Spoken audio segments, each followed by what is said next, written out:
رمضان مبارك رمضان كريم رمضان كريم. أعوذ بالله من الشيطان الرجيم. بسم الله الرحمن الرحيم. إنا أنزلناه في ليلة القدر وما أدراك ما ليلة القدر ليلة القدر خير من ألف الشهر. தற்போது நான் ஓதிய அந்த வசனத்தில் அல்லாஹ் கூறுகின்றான், நிச்சயமாக நாம் இந்த குர்ஆனை கண்ணியத்திற்குரிய ஓர் இரவில் இறக்கினோம். கண்ணியத்திற்குரிய இரவு என்றால் என்ன என்று உமக்கு தெரியுமா? அது 1000 மாதங்களை விட சிறந்ததாகும். லைலத்துல் கத்ர் கண்ணியத்திற்குரிய இரவு என்றால் என்ன என்பதை நாம் இப்போது பார்ப்போம். ஹஜ்ரத் நபிகள் நாயகம் ஸல்லல்லாஹு அலைஹி வஸல்லம் அவர்கள் ரமலானின் இறுதி 10 நாட்களில் ஒற்றைப்படை இரவுகளில் கண்ணியத்திற்குரிய அந்த இரவை தேடுங்கள் என்று கூறுகின்றார்கள். எனவே தேடுபவர்களுக்குத்தான் அது கிடைக்கும்.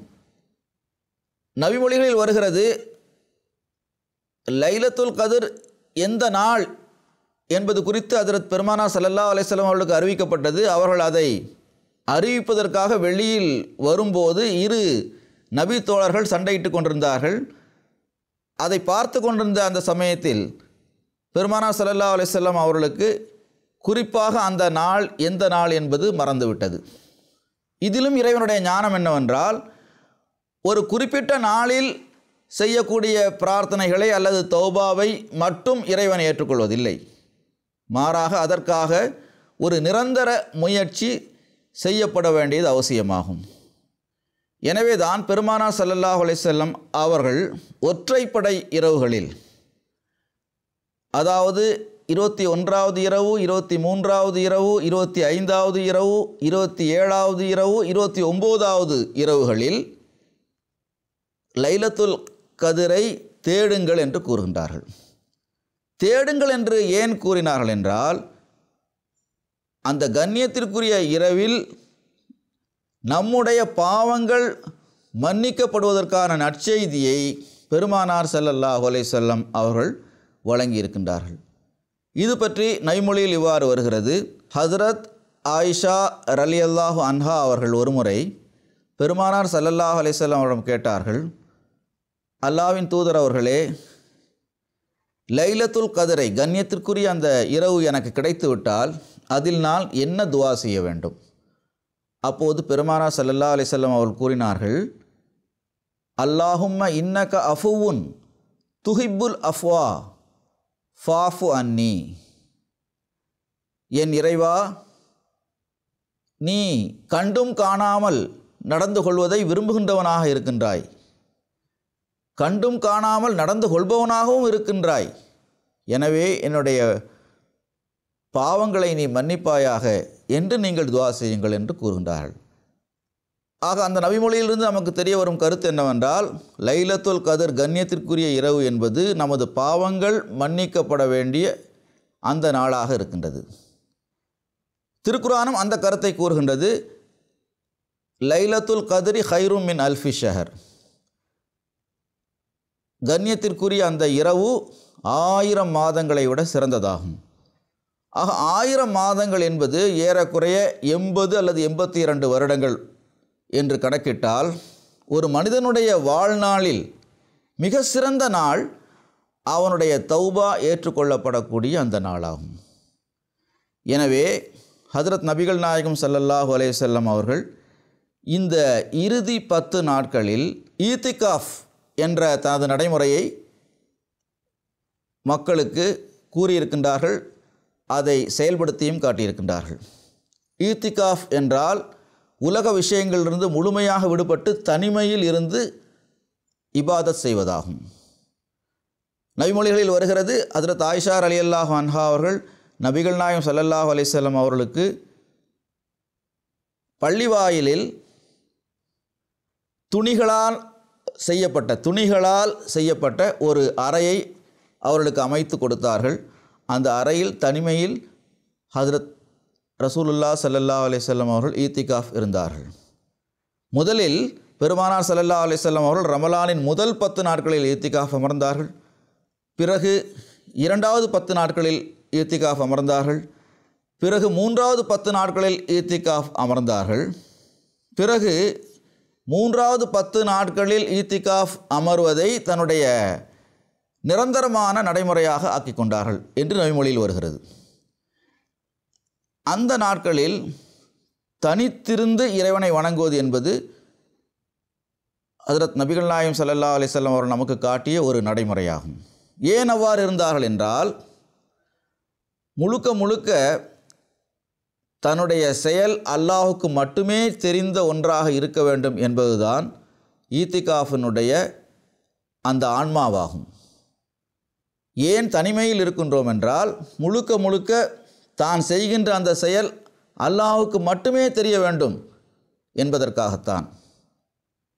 அதே சமயத்தில் ஃபர்லான தொழுகைகள் மற்றும் ஜும்மா தொழுகைகளை ஈத்திகாஃப் இருக்கும் நிலையிலும் ஒருவர் நிறைவேற்றியே ஆக வேண்டும். எனவேதான் பள்ளிவாயிலில் அமர வேண்டும் என்று கூறப்பட்டிருக்கின்றது. அவ்வாறு ஃபர்லான தொழுகைகள் மற்றும் ஜும்மா தொழுகையை நிறைவேற்ற வேண்டிய அவசியம் இல்லாமல் இருந்திருந்தால் நிச்சயமாக ஹஜ்ரத் நபிகள் நாயகம் ஸல்லல்லாஹு அலைஹி வஸல்லம் அவர்கள் யாருக்கும் தெரியாமல் முற்றிலும் வேறு எங்காவது தனியாக அமர்வதைத்தான் அதிகமாக விரும்பி வந்தார்கள். எதுவரை என்றால், ஆரம்ப நாட்களில் ஹிரா குகையில் யாருமே தெரியாத ஓரிடத்தில் அவர்கள் இபாதத் செய்ததை நாம் பார்க்கின்றோம். எனவே ஈத்திகாஃப் என்பது முற்றிலும் மனிதர்களுடைய பார்வையிலிருந்து விலகி இருந்து இறைவனை வணங்குவதாகும்.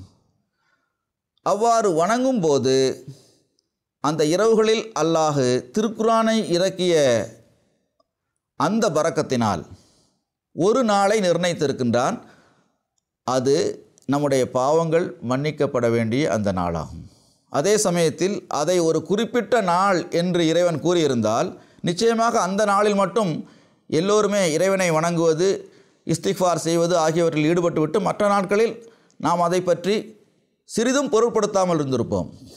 ஆனால் அல்லாஹ் ரமலானுடைய இறுதி நாட்களில் நரக நெருப்பிலிருந்து தப்பிக்கின்ற அதே சமயத்தில் அல்லாஹ்வுடைய அருளை ஈர்ப்பதற்கு, பாவங்களிலிருந்து நாம் விடுபட வேண்டும் என்பதற்காக அந்த இறுதி 10 நாட்களில் முழுமையான முயற்சியை ஒரு அடியான் செய்ய வேண்டும் என்பதற்காக இத்தகைய ஒரு இபாதத்தை, அதாவது ஈத்திகாஃபை அல்லாஹ் நிர்ணயித்திருக்கின்றான்.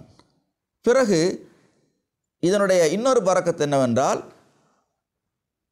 ஹதீஸில் வருகிறது, ஒவ்வொரு ரமலானிலும் ஹஜ்ரத் ஜிப்ரீல் அலைஹிஸ்ஸலாம் அவர்கள் ஹஜ்ரத் நபிகள் நாயகம் ஸல்லல்லாஹு அலைஹி வஸல்லம் அவரிடம் வருவார்கள். அதுவரை இறங்கிய திருக்குரான் வசனங்களை அவர்கள் பெருமானார் ஸல்லல்லாஹு அலைஹி வஸல்லம் அவர்களுக்கு ஓதி காட்டுவார்கள். பெருமானார் ஸல்லல்லாஹு அலைஹி வஸல்லம் அதனை ஜிப்ரீல் அலைஹிஸ்ஸலாம் அவர்களுக்கும் ஓதி காட்டுவார்கள். இதுவரை என்றால், பெருமானார் ஸல்லல்லாஹு அலைஹி வஸல்லம் அவர்கள் வஃபாத்தான அந்த வருடத்தில், அந்த இறுதி ரமலானில் இருமுறை ஹஜ்ரத் ஜிப்ரீல் அலைஹிஸ்ஸலாம் அவர்கள் வந்து அதுவரை இறங்கிய திருக்குரான் வசனங்களை பெருமானார் ஸல்லல்லாஹு அலைஹி வஸல்லம் அவர்கள் ஓத அதை கேட்டிருக்கின்றார்கள்.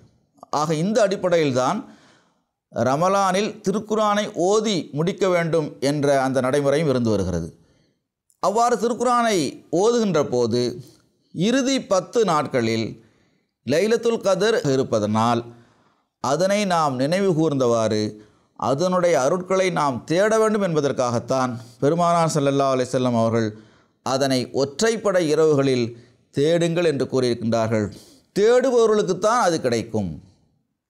எனவே நாம் இந்த ரமலானுடைய இறுதி 10 நாட்களில் அதிகமாக நாம் இஸ்திக்ஃபார் செய்ய வேண்டும். ஈத்திகாஃப் என்ற ஹஜ்ரத் நபிகள் நாயகம் ஸல்லல்லாஹு அலைஹி வஸல்லம் அவருடைய அந்த நடைமுறையை கடைபிடிக்க வேண்டும்.